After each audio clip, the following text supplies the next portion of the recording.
Uma boa noite para você, seja muito bem-vindo, seja muito bem-vinda à aula magna do curso de Teologia da Faculdade FABAD. É uma alegria, uma satisfação muito grande poder estar junto com você nesta noite, você que está nos acompanhando ao vivo. E eu aproveito para dar boas-vindas a você que está nos assistindo, a você que é calouro do curso de teologia, você que é aluno veterano, a você que nos acompanha e que está matriculado em um dos muitos polos da faculdade FABAD, ou mesmo você que não é aluno da instituição, mas que está nos acompanhando e tem aí interesse no tema, é muito bom poder contar com você nesta noite. Eu sou o professor Maxwell Fajardo, faço parte do grupo de professores da FABAD, e nós vamos ter a oportunidade de conversar um pouco nesta noite a respeito do tema que foi proposto para a aula magna de hoje. Então, é uma alegria muito grande, uma satisfação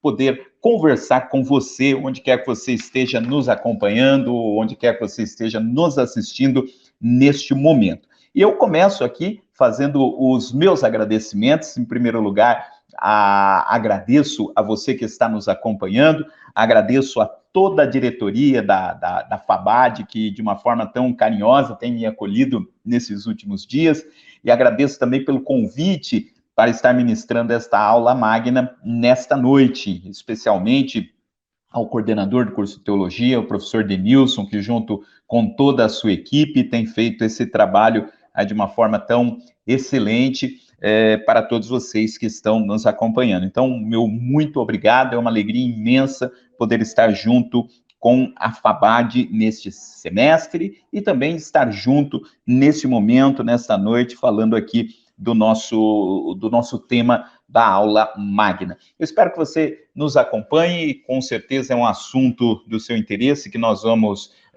discutir, apresentar aqui algumas perspectivas nesses próximos minutos. E nesse primeiro momento eu vou falar aqui sobre o tema, conversar com você sobre o tema. E num segundo momento nós vamos ter aí um momento de interação, um momento de conversa, onde nós poderemos aprofundar mais aí o tema e também tirarmos aí eventuais dúvidas que que surjam aí à medida que a gente for debatendo o tema. Bom, deixa eu me apresentar. Como você pode ver aí embaixo, meu nome é Maxwell Fajardo, eu falo da cidade de São Paulo, faço parte, a partir deste semestre, da equipe da FABAD.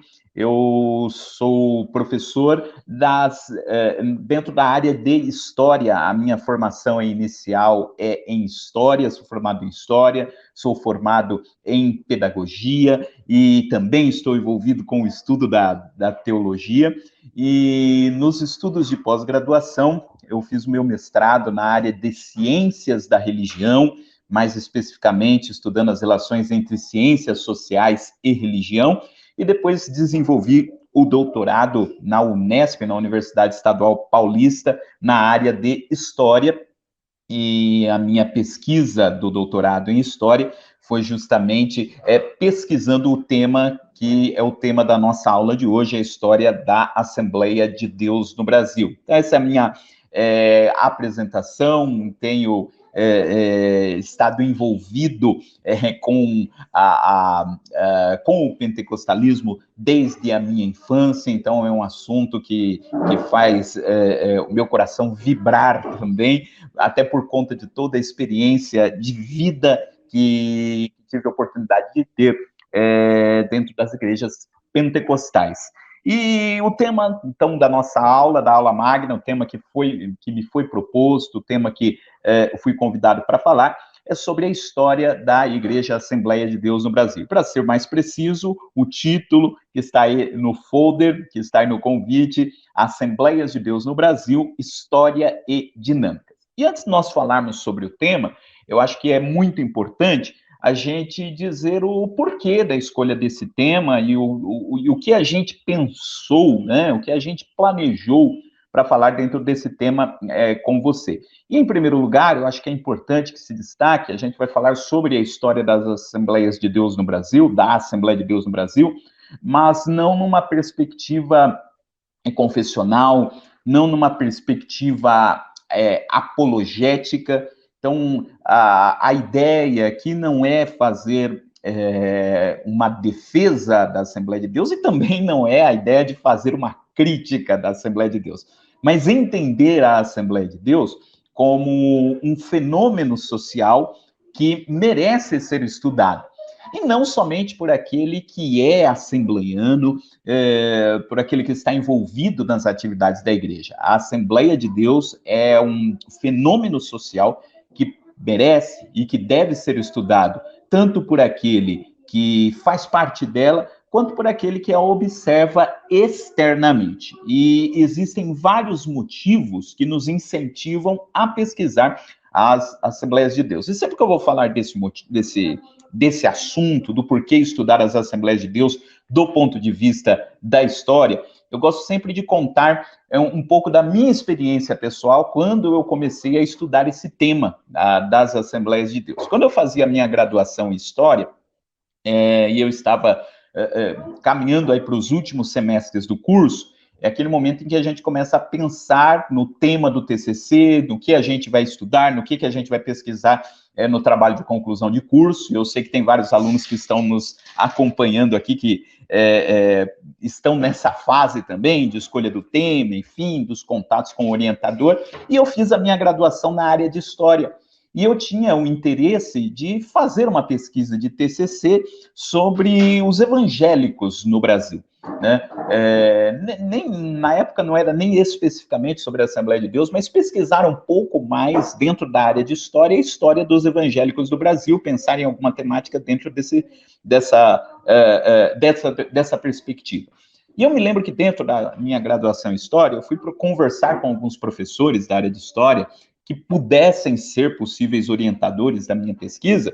E eu me lembro que eu conversei com uns 2 ou 3 professores, falando do meu interesse de pesquisar os evangélicos no Brasil, enfim, e fazendo aquilo que a gente faz quando vai fazer o TCC, né? Antes de fazer o TCC, a gente tem que ler sobre o assunto, conhecer o que já foi escrito sobre aquele assunto. E eu pedi indicações de leitura para aqueles professores, e os 3 professores que eu procurei, eles disseram para mim a mesma coisa. Falaram, o tema é interessante, mas a gente não conhece nada a respeito do tema. Não conheço nenhum texto, não me lembro de nenhum texto da área de história que pesquise ou que se aprofunde sobre a história dos evangélicos no Brasil. E a partir daí eu comecei a perceber que, de fato, dentro do campo acadêmico da história, havia uma necessidade muito grande de se estudar a história do movimento evangélico no Brasil. E essa foi uma coisa que eu me propus a fazer esse estudo na perspectiva da história. Logicamente, que já existiam livros, que são livros que foram produzidos pela própria denominação, e se houver tempo aqui a gente pode conversar também sobre esses livros, mas a ideia era fazer uma pesquisa que tratasse, né, da dinâmica desta igreja, usando as ferramentas da história. E foi isso que eu me propus a fazer. Acabei não fazendo o TCC naquela ocasião, mas posteriormente surgiu a oportunidade de pesquisar. Mas o que eu contei toda essa história só para frisar isso, né? A relevância de se estudar esse tema, mesmo para aquele que não é religioso, porque pense no número de evangélicos que existem no Brasil. E de algumas décadas para cá, os evangélicos no Brasil têm ganhado assim, uma expressão social muito grande, por conta da sua participação no mundo político, por conta da sua participação na mídia. Então, os evangélicos têm alcançado grande visibilidade, são milhões de pessoas são dezenas de milhões de pessoas que se identificam como evangélicos no país, e é um grupo que merece ser estudado. Por que o movimento evangélico cresce no país? Então, essa é algo que merece o estudo. Então, veja, a perspectiva nossa de estudo das Assembleias de Deus é nessa linha, é nessa direção. Entender a Assembleia de Deus como um fenômeno social que merece ser estudado e que, ao estudá-la, nós vamos conhecer não apenas a própria igreja em si, mas também características da sociedade brasileira. E nós vamos conversar sobre isso aqui no decorrer da aula. A gente vai perceber como existem muitas coisas no interior da igreja que apontam para características da própria sociedade brasileira. Então, esse é o nosso propósito em estudar as Assembleias de Deus. Então, aqui nós vamos estudar as Assembleias de Deus como um fenômeno histórico, como um fenômeno social, e a proposta não é fazer uma análise teológica no sentido de dissecar aqui as doutrinas da igreja, ou estabelecer um juízo de valor, ou apontando, tá certo pensar assim ou não. Não, a ideia é fazer essa análise da igreja como um fenômeno social. Analisar as razões do crescimento dos evangélicos e, mais especificamente, das Assembleias de Deus. Então, essa é a nossa perspectiva. Então, tudo começa a partir de uma pergunta. Sempre que a gente vai fazer uma pesquisa, sempre que a gente vai desenvolver aí uma investigação, a gente sempre começa de uma pergunta. Por que estudar as Assembleias de Deus no Brasil? Por que estudar especificamente esta igreja e quais são as perguntas que me motivaram a fazer essa pesquisa sobre as Assembleias de Deus no Brasil? Bom, primeira coisa, o número de pessoas que se declaram como assembleianas no Brasil. Os últimos números que a gente tem do número de assembleianos no país são números que já estão defasados, porque são números de 2010, a última contagem oficial de membros que houve no país foi feita em 2010 por conta do último censo. Está sendo feito agora o censo, né, novamente, acho que vai demorar ainda algum tempo até a gente ter acesso a esses números aí das religiões, mas um número mais preciso que a gente tem é do censo de 2010. E, de acordo com o censo de 2010, então já são números de 13 anos atrás, há 13 anos atrás, de acordo com o número do censo, mais de 12 milhões de pessoas em todo o Brasil se declaravam membros da Assembleia de Deus. 12 milhões de pessoas no Brasil. Veja, é quase o tamanho de uma metrópole como São Paulo, o número das pessoas que se declaram como assembleianas no Brasil. O que é interessante quando a gente vai pensar nesse número? Bom, a Assembleia de Deus é o segundo maior grupo religioso do país, maior do que a Assembleia de Deus em número de pessoas, só a Igreja Católica. Então, o segundo maior grupo religioso do Brasil é a Assembleia de Deus. E quando a gente vai pensar dentro do universo evangélico ou dentro do universo dos pentecostais, a Assembleia de Deus é o maior grupo, e a segunda maior igreja pentecostal é a Congregação Cristã no Brasil. Isso de acordo ainda com os números do censo de 2010. Não sabemos como está agora, mas de acordo com os números de 2010, a segunda maior igreja pentecostal do país era a Igreja Congregação Cristã no Brasil. E o que é que chama a atenção? A Assembleia de Deus ela tem 12 milhões de membros, e a Congregação Cristã no Brasil, que é a segunda maior, ela tem 2 milhões de membros. E quando a gente vai para a terceira, que é a Igreja Universal do Reino de Deus, eu estou falando aqui só das pentecostais, né? Se a gente for colocar os evangélicos como um todo, tem a Igreja Batista, com aproximadamente 5 milhões de membros, mas se a gente for pensar nos pentecostais, primeiro a Assembleia de Deus com 12 milhões, depois você tem a Congregação Cristã, e logo após a Igreja Universal do Reino de Deus. Você percebe que a distância que há da Assembleia de Deus para a Congregação Cristã é uma distância muito grande. As Assembleias de Deus, elas têm 6 vezes mais um número de pessoas do que a Congregação Cristã. Então, isso é o que chama a atenção. Bom, a gente pode fazer a pergunta, por que os pentecostais crescem no país? E desde a década de 60, há pesquisas na área de história, na área de sociologia, pessoas que se debruçaram sobre isso e tentaram entender o porquê do crescimento dos pentecostais. Mas a minha pergunta, na minha pesquisa, é essa pergunta específica. Ok, a gente tem vários fatores, várias coisas que nos ajudam a entender o crescimento dos pentecostais, mas o que há de específico no que diz respeito à Assembleia de Deus?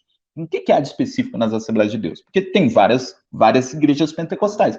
Por que a Assembleia de Deus cresceu mais do que outros ramos do pentecostalismo? Então, isso é que me moveu na minha pesquisa de doutorado. entender quais são os fatores de ordem histórica, de ordem social, que nos ajudam a entender o que existe de diferente na Assembleia de Deus. E lógico, como foi uma pesquisa na área de história, a gente buscou entender esse crescimento usando as ferramentas próprias do campo da história. Então,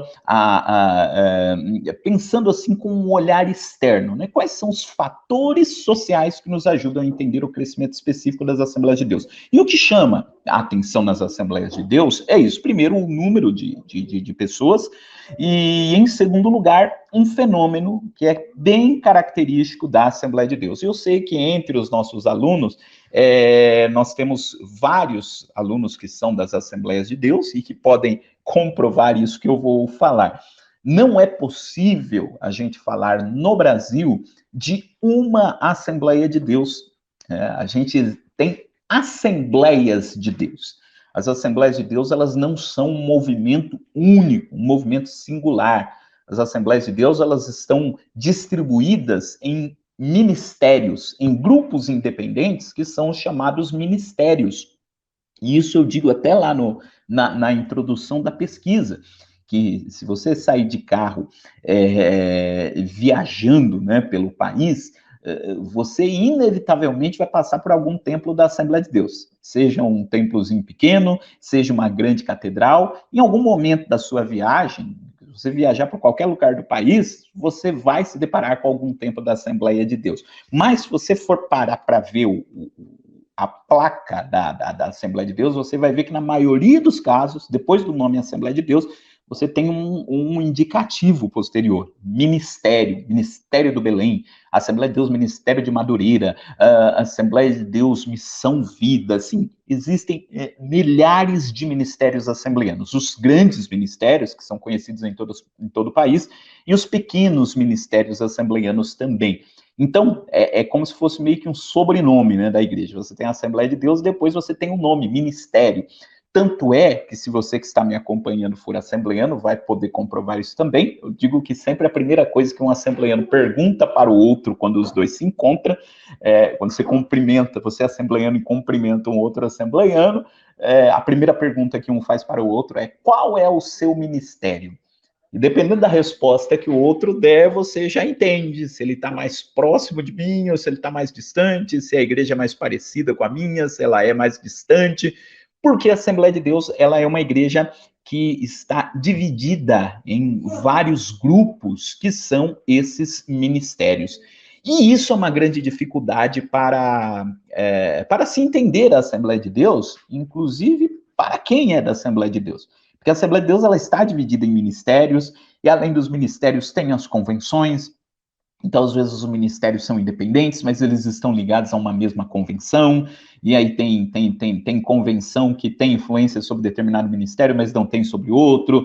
Enfim, há toda uma dinâmica, há todo um emaranhado aí de redes que formam essa igreja, essa denominação que é a Assembleia de Deus. Então, eu parti dessas duas características da Assembleia de Deus, né? Que é o seu crescimento e, ao mesmo tempo, essa sua divisão interna, né? No que essas duas coisas, como que a gente pode entender esse desenvolvimento tão específico que se deu na Assembleia de Deus, diferente do que aconteceu nas outras igrejas? E antes de tentar responder essa pergunta e mostrar aí os caminhos que eu tentei percorrer para responder isso, é importante dizer o seguinte, que embora a gente esteja estudando as Assembleias de Deus, eu parto do princípio que, ao estudar as Assembleias de Deus, você está colhendo subsídios para entender não apenas as Assembleias de Deus, mas para entender o campo pentecostal brasileiro como um todo, né? Um dos primeiros e grandes pesquisadores das Assembleias de Deus no Brasil, que é o Gedeon Alencar, professor Gedeon Alencar, ele escreveu um livro que o título é Matriz Pentecostal Brasileira, as Assembleias de Deus. E ele parte dessa ideia. As Assembleias de Deus, além de serem a maior igreja pentecostal do país, eles são uma espécie de matriz pentecostal. Por que matriz pentecostal? Né? Porque você tem várias características assembleanas que acabam se refletindo em outras denominações. Porque quer queira, quer não, a Assembleia de Deus foi uma denominação que é contemporânea de todos os outros movimentos pentecostais do país. E alguns deles se inspiraram nas Assembleias de Deus, logicamente que não todos, mas alguns deles acabaram se inspirando nas Assembleias de Deus e tem muitas características que são refletidas neles. Então, ao estudar as Assembleias de Deus, a gente consegue entender melhor o campo pentecostal, consegue entender melhor o campo evangélico e consegue entender também a realidade religiosa do país. Né? A gente, quando estuda as Assembleias de Deus, como eu já disse lá no começo, a gente percebe, a gente observa muitas características culturais, né, do Brasil que se refletem no interior da igreja. E aí, talvez, possa vir a pergunta para você, meu aluno que está me ouvindo, e que está estudando teologia, e pode estar se perguntando, mas por que é importante que um teólogo estude essas coisas, né? Porque o senso comum vai dizer para nós que o teólogo ele tem que sentar lá e estudar a Bíblia, e logicamente o teólogo pentecostal, o teólogo protestante tem que ir lá, tem que estudar a Bíblia, entender. E qual que é a relação do trabalho do teólogo, por exemplo, com temas que estudam a história de uma denominação? Isso é muito importante. Por quê? Porque o teólogo, ele sabe que o conhecimento teológico ele não deve se limitar a uma discussão abstrata, uma discussão de gabinete, né? Quer dizer, falar da Bíblia, falar dos temas que a teologia propõe, não se resume a você ficar numa discussão abstrata, discutindo conceitos, embora isso possa fazer parte também da teologia, mas ela não se resume a isso. A teologia ela vai se amoldando ao cotidiano. Então, entender como as pessoas compreendem as suas práticas religiosas, entender como essas práticas religiosas nasceram no ambiente brasileiro, entender como a maior denominação evangélica brasileira se articula com a cultura do país, isso é fundamental para o trabalho do teólogo, para poder entender essas relações entre a teologia e o social, entre a teologia e a dinâmica social, a teologia e a dinâmica história de cada denominação. Então, por isso, estudar as Assembleias de Deus ela é muito importante, inclusive para o trabalho do teólogo, para pensar nessas relações que existem entre teologia e sociedade, não é? E até porque o membro da Assembleia de Deus, ele tem a sua teologia, ele desenvolve a sua teologia, embora por muito tempo na história das Assembleias de Deus houve essa aversão ao estudo teológico formal, isso não quer dizer que as pessoas não tivessem a teologia, né? Se a pessoa, ela formula uma ideia a respeito de Deus, ela está fazendo teologia, ela está desenvolvendo uma ideia a respeito de como ela crê que Deus se revela, que Deus se manifesta, e isso é uma forma de teologia também. Então, a teologia, ela dialoga com o social, né? Essa dinâmica histórica, essa dinâmica social, ela é de suma importância para o teólogo. E aí, voltando lá ao meu ponto inicial, eu entendo e parto desse princípio que, ao estudar as Assembleias de Deus, a gente tem aí vários elementos para entender essa dinâmica religiosa no país. E tem uma coisa, assim, que é muito importante quando a gente estuda as Assembleias de Deus. A gente percebe, se a gente compara a dinâmica de crescimento, a dinâmica de organização das Assembleias de Deus com a dinâmica da própria Assembleia de Deus em outro país, a gente percebe que existem muitas coisas das Assembleias de Deus que são exclusivas das Assembleias de Deus brasileiras. Tem muitas coisas que têm a ver com a nossa cultura daqui, né? E que se você for para outros locais do mundo, você não vai encontrar. E justamente, mais uma vez, por conta desse diálogo que a igreja, por conta dessa aproximação, dessa reprodução, em muitos casos, da cultura brasileira na dinâmica da própria igreja. Bom, mas eu volto aqui a minha questão inicial, e aí eu lembro que aqui de baixo, não, é o contrário, para cá. Aqui de baixo tem um QR Code, você pode acessar, depois a gente vai ter aí um momento de interação, você pode ir pensando aí nas perguntas, nos comentários que você queira fazer depois, e havendo aí essa oportunidade, a gente pode conversar sobre os assuntos que eu estou falando aqui. Bom, Então, voltando à minha questão inicial, o que é interessante quando a gente pensa aí nessa dinâmica das Assembleias de Deus? Bom, essas Assembleias de Deus, elas são, uma igreja grande, e é uma igreja que é extremamente fragmentada, é dividida em vários ministérios. E isso é uma coisa assim tão interessante, que você encontra, né, nas Assembleias de Deus uma diversidade enorme de coisas, né? Você encontra Assembleias de Deus de vários tipos. Você tem Assembleias de Deus que você percebe que o culto tem uma tendência assim a alcançar um público mais jovem.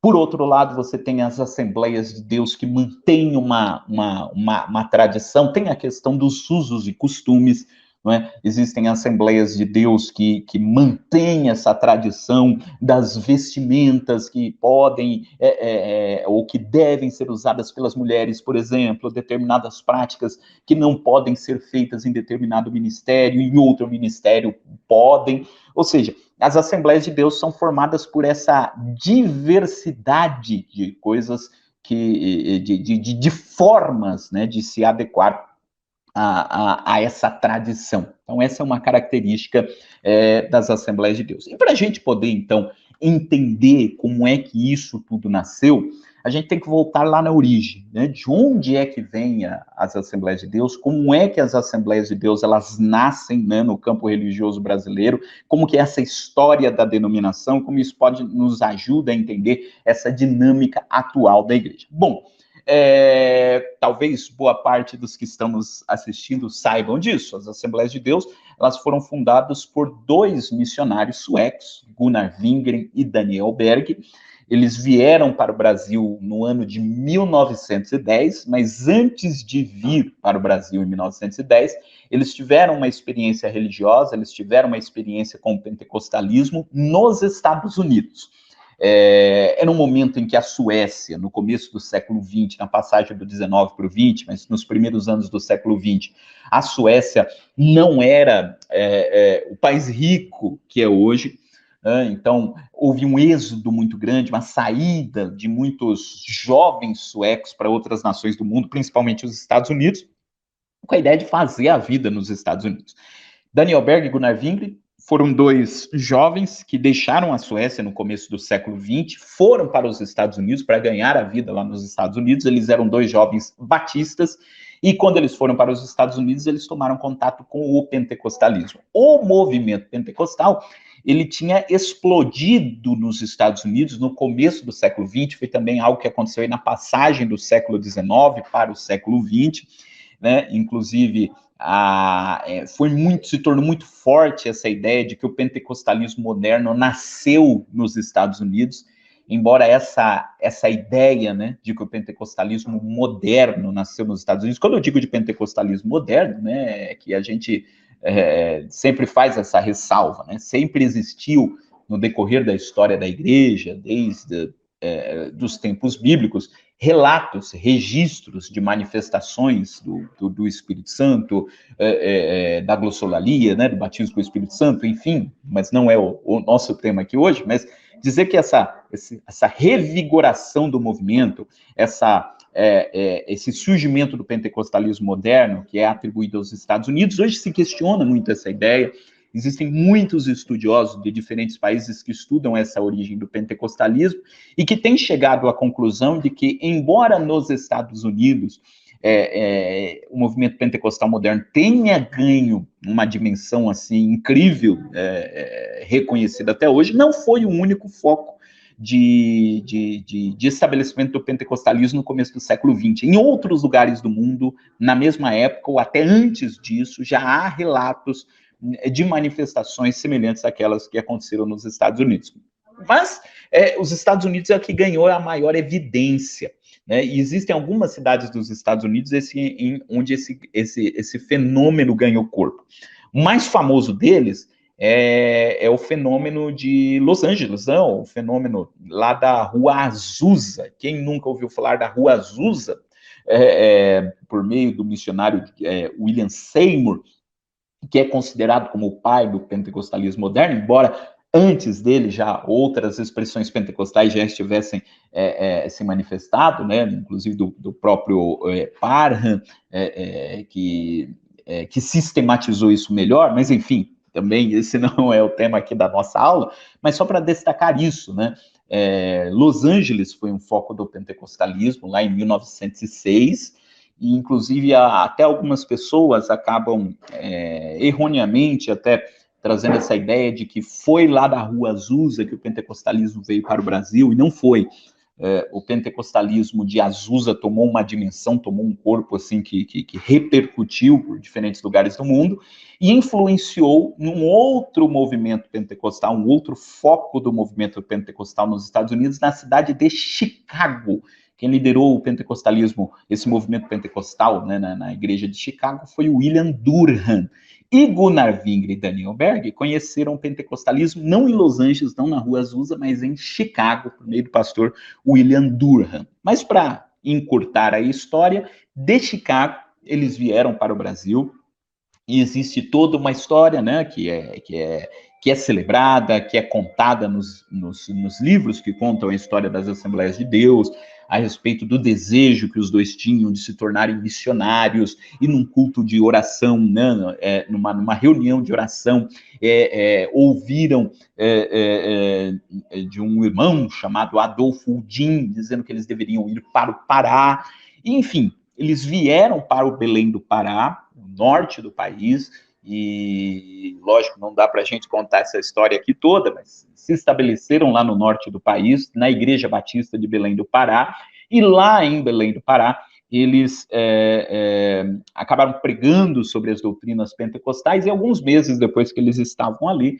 houve uma cisão, e eles foram excluídos da igreja lá de Belém do Pará, junto com mais um grupo de 16 pessoas, e desse grupo surgiu a primeira Assembleia de Deus brasileira, que inicialmente nem se chamava Assembleia de Deus, era a Missão da Fé Apostólica. Mas, assim, o que eu queria frisar é muito importante a gente pensar que as Assembleias de Deus, veja como é interessante, né, a gente estudar a história das denominações, as Assembleias de Deus não são a primeira igreja pentecostal brasileira, né? 10 meses antes chegou a Congregação Cristã no Brasil, aqui no sudeste do país, e as Assembleias de Deus foram fundadas por dois suecos que tiveram passagem pelos Estados Unidos e que depois vieram para o Brasil. Já a Congregação Cristã no Brasil, que surgiu um pouquinho antes, mas ali contemporânea, foi fundada por um italiano. E isso repercutiu, inclusive, na forma como as duas igrejas se desenvolveram posteriormente, né? As Assembleias de Deus herdaram aquilo que um estudioso do assembleianismo no Brasil na década de 90, Paul Freston, ele chamava de ethos sueco-nordestino, ou seja, as Assembleias de Deus elas foram fundadas por suecos no norte do país, depois de alguns anos elas se espalharam para o Nordeste, e lá no Nordeste do país absorveram muito da cultura própria ali do ambiente nordestino brasileiro e que se fundiu a essa experiência anterior dos suecos. Então é isso que o Paul Freston chama de ethos sueco-nordestino. Veja só que coisa, né? E se a gente for dissecar, né, toda essa tradição assembleiana, esse jeito assembleiano de ser, a gente vai encontrar muito dessa cultura sueca que foi trazida, né, pelos fundadores das Assembleias de Deus. Diferente da Congregação Cristã no Brasil, que se você for dissecar, né, essa cultura denominacional, essa tradição denominacional, você vai encontrar muito da cultura italiana, né, que é de onde veio o fundador da Congregação Cristã no Brasil. Então, veja, como já desde o início a gente percebe algumas diferenças entre essas duas igrejas. Mas, para encurtar a história, para esse ponto que a gente traz aqui, é importante destacar isso. As Assembleias de Deus no Brasil foram fundadas por dois suecos que vieram para o norte do país, e depois lá do norte do país, esse movimento começou a crescer no interior do país, e é muito interessante a gente ler esses primeiros relatos dos missionários, né, que fundaram as Assembleias de Deus, e como é que surgiam esses primeiros núcleos assembleianos. É muito interessante, né, que nesse começo tem um termo, inclusive, que um uma pesquisa sobre as Assembleias de Deus da década de 80, USA, Francisco Cartacho Rolim, que ele fala que as Assembleias de Deus surgiram no processo de nucleação. O que era esse processo de nucleação? Era muito comum, nas primeiras décadas de surgimento da igreja, que as igrejas, as congregações que surgiam antes dos seus respectivos pastores. Porque hoje, é como que normalmente é o processo de você criar uma congregação, abrir uma igreja. Né? Às vezes é enviado um obreiro para determinada localidade onde a igreja ela não existe, e esse obreiro começa uma igreja. No caso das Assembleias de Deus, nos seus primeiros dias, nas suas primeiras décadas, aconteceu o processo contrário. As pessoas, elas iam para as localidades de origem, se organizavam, criavam ali um grupo, e depois que aquele grupo estava formado, elas voltavam lá para a igreja de maior referência e pedia que um obreiro fosse mandado para a igreja. Né? As igrejas surgiam antes do que os seus respectivos pastores. E por quê? Porque as Assembleias de Deus, nas suas primeiras décadas, elas tiveram um processo, elas cresceram em meio a um processo social que muito ajudou o crescimento da igreja. E qual foi esse processo? Veja, quando Gunnar Wingren e o Daniel Berg, eles vêm para Belém do Pará, e não é à toa que eles vêm para Belém do Pará, porque o que era Belém do Pará no começo do século XX? No começo do século XX, Belém do Pará era uma das cidades onde mais circulava dinheiro no país, por conta da produção de borracha. Tinha muitos navios entrando e saindo do porto de Belém, porque no interior da Amazônia, onde tinha os seringais, que fornecia a matéria-prima para a produção de borracha. Lembre-se que no começo do século XX, quando está começando a explodir a produção de automóveis em larga escala, bicicletas, então precisava de muita borracha para fabricar pneus e tal. De onde é que vinha a matéria-prima dessa borracha? Né? Onde era produzida essa borracha? Então vinha lá dos seringais do norte do Brasil. Então, o porto de Belém era muito movimentado por conta disso. Só que quando Daniel Berg e Gunnar Wingren vieram para cá, coincidiu que o momento em que eles chegaram em Belém do Pará era um momento em que essa produção de borracha do norte do país estava entrando em declínio. Por quê? Porque a produção em outros locais do mundo começou a superar do Brasil. Né? A produção de borracha, se eu não me engano, na Ásia, começou a superar a produção de borracha de Belém. Então começou a ter um declínio. Como começou a ter um declínio? Começou a ter menos emprego. Então tinha muita gente que nas décadas anteriores eram, por exemplo, do nordeste do país e que vieram para o Pará para trabalhar como seringueiros. Era uma época que estava precisando muito de seringueiros. O pessoal saiu do nordeste e veio para o Pará para trabalhar como seringueiros. Nessa época de 1910, início aí da segunda década do século XX, isso começou a entrar em declínio. E essas pessoas que tinham vindo trabalhar nos seringais, eles começaram a voltar para os seus locais de origem. Então, a chegada de Daniel Berg e Gunnar Wingren coincidiu com esse momento dessa migração de retorno para eles do Nordeste. E essas pessoas, muitas delas, conheceram o pentecostalismo quando estavam em Belém e tiveram, por conta das circunstâncias econômicas da época, voltarem para o Nordeste. E quando voltaram para o Nordeste, levaram consigo as Assembleias de Deus. Então, a igreja começou a crescer no Nordeste justamente por conta desse fenômeno. O fenômeno da migração é essencial para a gente entender o crescimento das Assembleias de Deus. Como é que uma igreja que nasce em Belém do Pará se espalha em poucas décadas por todo o país? Por conta do fenômeno da migração. Né? Primeiro a migração do norte para o nordeste do país e depois, posteriormente, o fenômeno da década de 40 até a década de 80 da migração do nordeste para as regiões do sudeste. Quando é que as Assembleias de Deus estouraram numericamente nas grandes metrópoles do país, São Paulo, Rio de Janeiro, quando as pessoas do nordeste começaram a vir para o sudeste. E não somente porque os assembleianos desceram em larga escala do nordeste para cá, até foi, né? Mas é um fenômeno que é notado pelos trabalhos que estudam religião no Brasil, que muitas das pessoas que foram migrantes, e eu com certeza deve ter entre quem está nos assistindo aqui hoje, pessoas que são filhos de imigrantes. Eu sou filho de uma migrante nordestina, de alguém que veio do Nordeste para São Paulo na década de 70, né?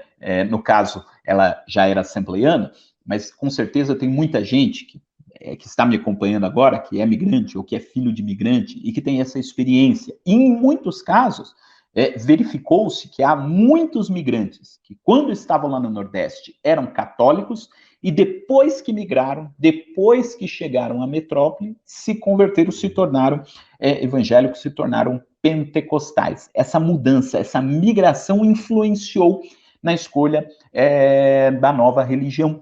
Então, veja, não é possível a gente fazer essa análise da história das Assembleias de Deus, levando em conta os fenômenos sociais, sem a gente pensar em todo esse trabalho, ou melhor, em todo esse fenômeno migratório. O fenômeno migratório, ele é importantíssimo para se estudar as Assembleias de Deus no Brasil. Não à toa, um dos locais que as Assembleias de Deus mais crescem, se você for pensar numa grande cidade como São Paulo, por exemplo, os locais em que as igrejas mais crescem são justamente as regiões de periferia, são os locais onde esses migrantes se estabeleceram e onde, numericamente, existem mais templos das Assembleias de Deus. Você encontra poucos templos das Assembleias de Deus nas áreas mais centrais da cidade, mas quando você vai para as regiões de periferia, para as regiões mais pobres da cidade, você vê uma multiplicação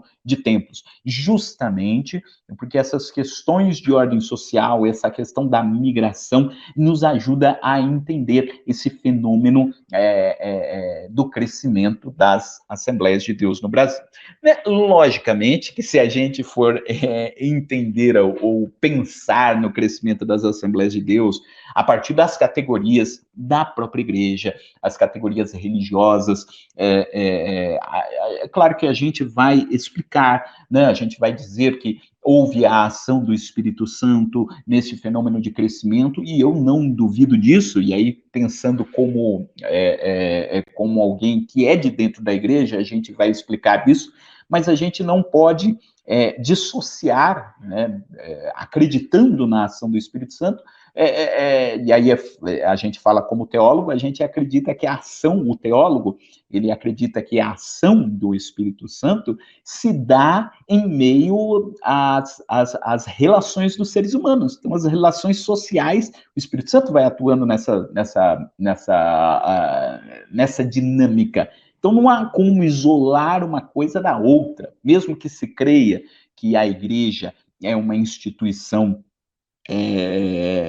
que caminha na direção do Espírito Santo, não podemos nos esquecer que ela é uma instituição que está localizada em determinada sociedade, que se relaciona com aquilo que acontece na sociedade, então, inevitavelmente, a igreja sofrerá essas influências da sociedade e também a influenciará. Então, a partir desse prisma, né, esse olhar do crescimento da igreja, a gente precisa entender tudo isso que está acontecendo na sociedade, como isso influencia o crescimento e o desenvolvimento da igreja. Então, o momento em que as Assembleias de Deus mais cresceram no país foi justamente o momento das grandes ondas migratórias, o momento da industrialização das grandes cidades, que foi quando as pessoas começaram a vir para as metrópoles para trabalhar como mão de obra nas grandes fábricas, e à medida que essas pessoas vão se estabelecendo nas grandes cidades, as igrejas vão surgindo juntas.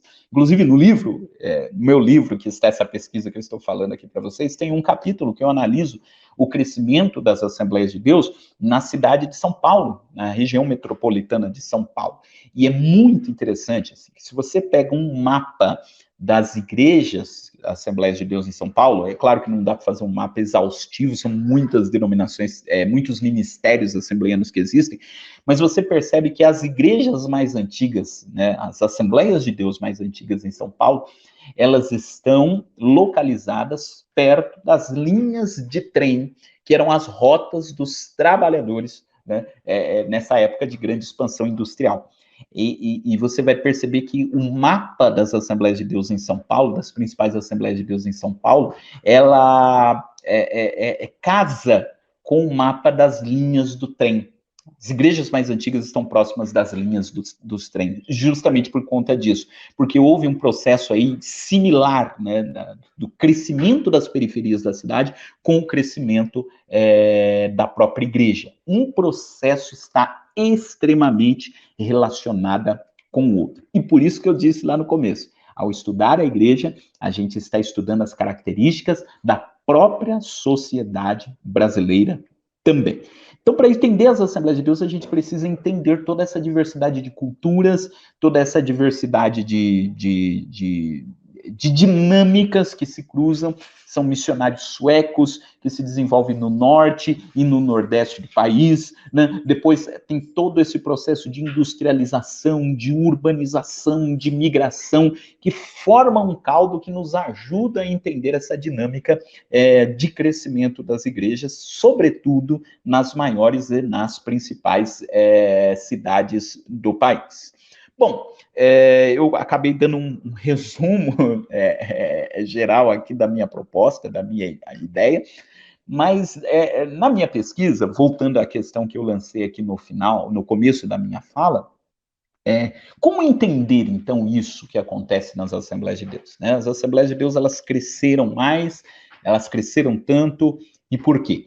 Então, existem vários motivos ou várias hipóteses para a gente pensar nesse crescimento exponencial do número de assembleanos, né?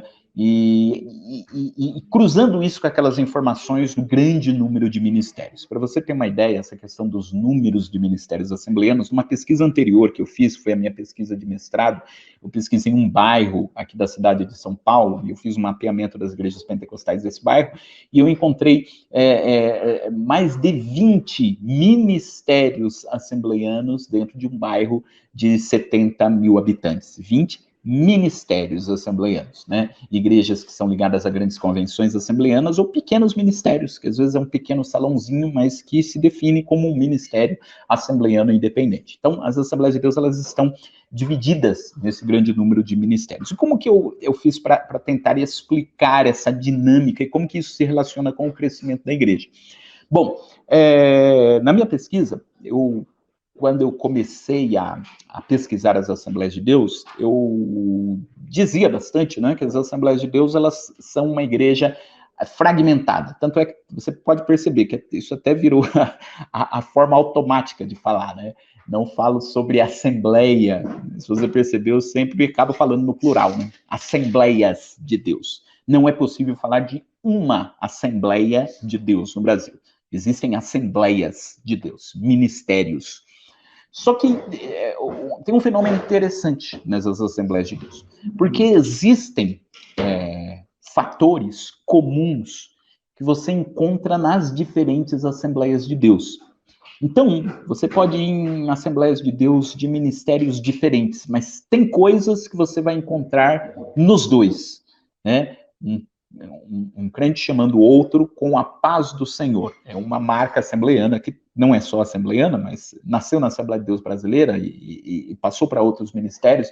Mas, por exemplo, uma coisa que faz parte dessa tradição assembleana, você tem a harpa cristã, embora alguns ministérios não adotem mais a harpa cristã, mas a harpa cristã é um elemento dessa tradição assembleana. Enfim, tem várias coisas, tem aquele jeito do culto assembleano, né? Você é assembleano de um ministério, você vai assistir culto numa Assembleia de Deus de outro ministério. Tem um jeitão, né, do culto assembleano, a liturgia assembleana. Então você tem vários elementos que são elementos que estão presentes nos diferentes ministérios das Assembleias de Deus. Só que, ao mesmo tempo, você tem coisas que são muito diferentes. Você tem semelhanças e você tem diferenças. E como é que eu faço para distinguir, tentar entender, não é, essas coisas todas? Então, eu sempre falava que as Assembleias de Deus, elas são fragmentadas. Mas quando a gente pensa numa igreja que é fragmentada, quando você fragmenta uma coisa, imagina um copo que caiu no chão e se quebrou. Tem vários fragmentos, você não consegue mais unir os fragmentos.